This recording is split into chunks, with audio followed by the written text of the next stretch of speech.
I want you to go back in time, to yeet yourself into the dark crevices of your brain and to grab any remaining information you can about the technology of the past. We spent decades researching, inventing, creating, analysing to advance humanity. The first headset ever made sucked. The Virtual Boy from Nintendo sucked. Even the first Oculus headset wasn't great. But now on a system sat on my desk that is about 400 times more powerful than the computer which launched us into space, we have this.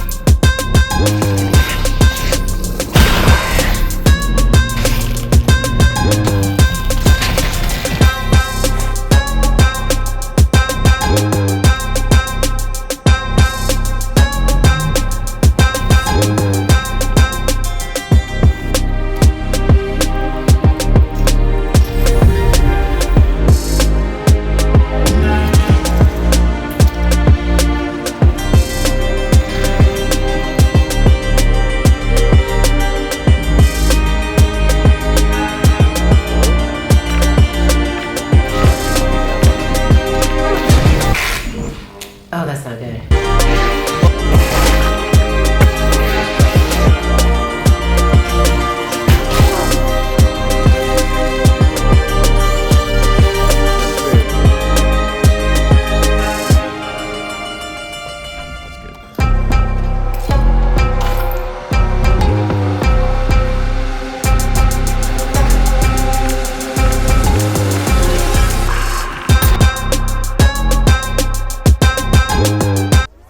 But all of that, while still epic and amazing, is not what makes this game so good.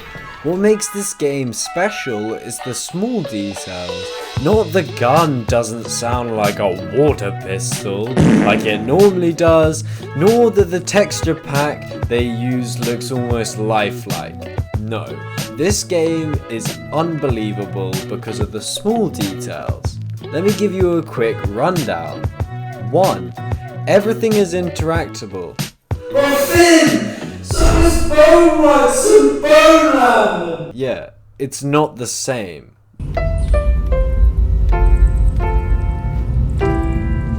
While in those games you can pick up a basketball, launch it at Mark 1 at Ford's head, and that's pretty much it. In this game, the pens actually draw on stuff.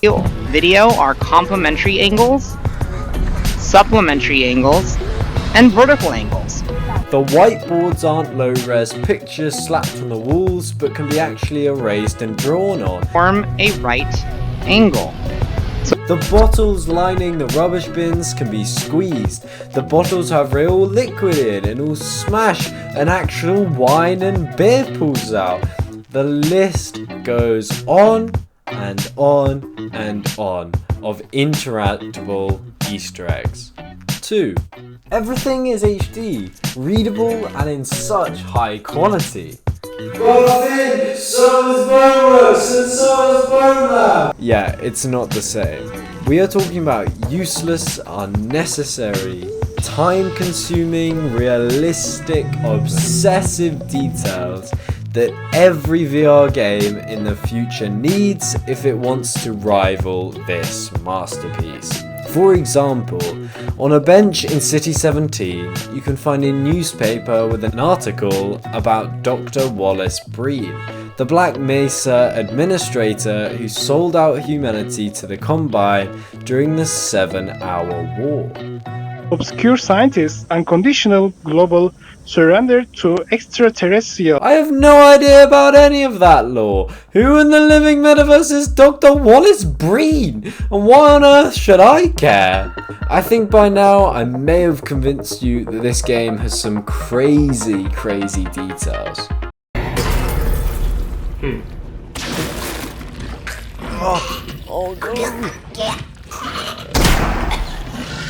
Let's move on to some more mainstream things like gameplay, puzzles, mechanics, etc. Half-Life Alyx has so many cool mechanics, and I definitely don't want to spoil any major or different things, but the main items which you're quickly introduced to are the gravity gloves, hacking multi-tool, health stations, and the flashlight. So the gloves.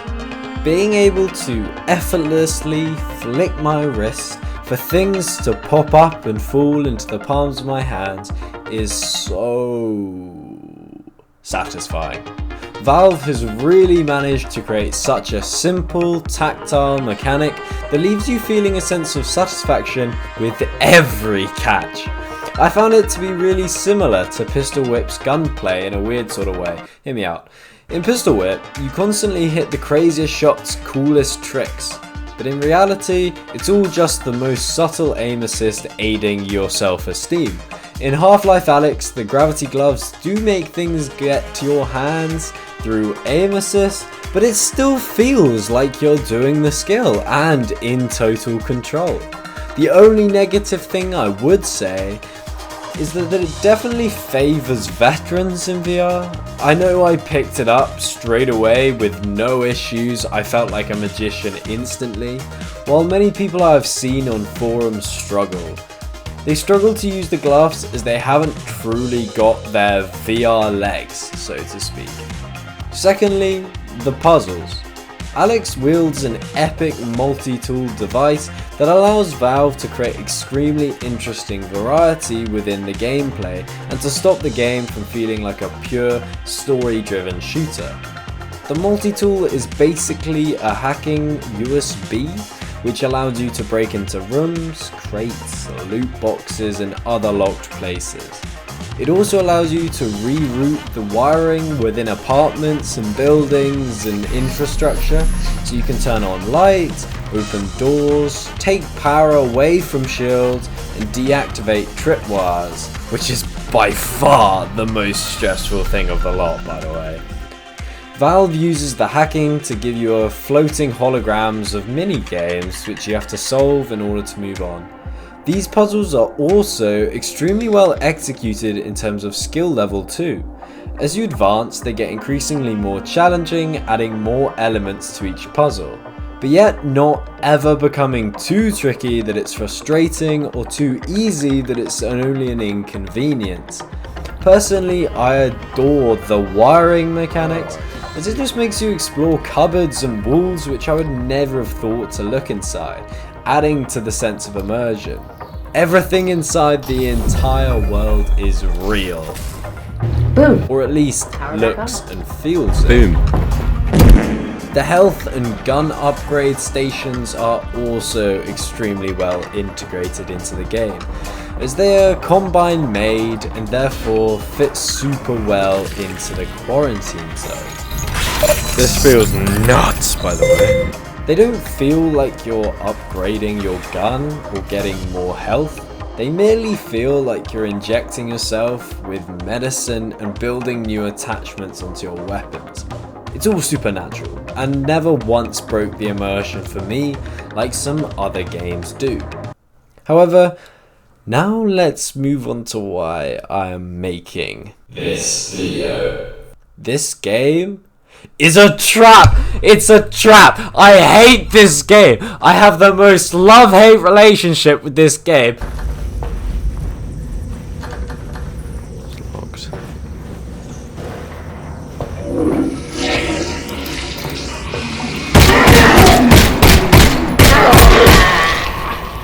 For one, it's a technical masterpiece, beautifully constructed, has the most immersive story and world combination of any game ever.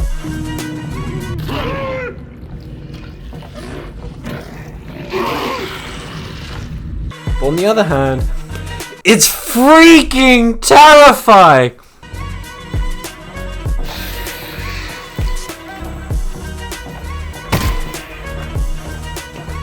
all the graphics do is suck you in until you genuinely feel like you're not in your parents' basement. We don't want to do that. I want to see the light. Until it hits you with the most unnecessary jump scare of all time.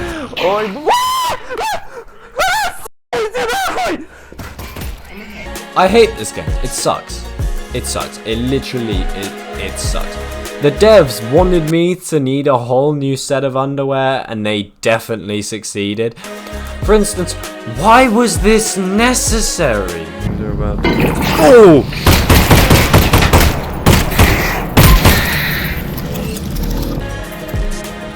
Huh? Who gained from that? Huh? Oh my word.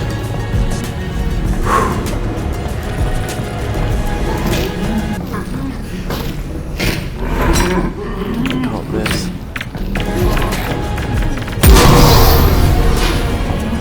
Oh, I missed. It's got my vote for the most mind-bending game of all time. No. Oh man. Oh, I'm done. It's like, oh, hey, you seem friendly. Oh, wait, no, you're infected by a lightning dog who's trying to kill me. Yay. It was nuts, Russell. Sounds nuts. Oh, it was. It was nuts. This game sucks. So, if I still can manage to edit my footage and relive the infinite terror-inducing gameplay, I'll post a full gameplay video of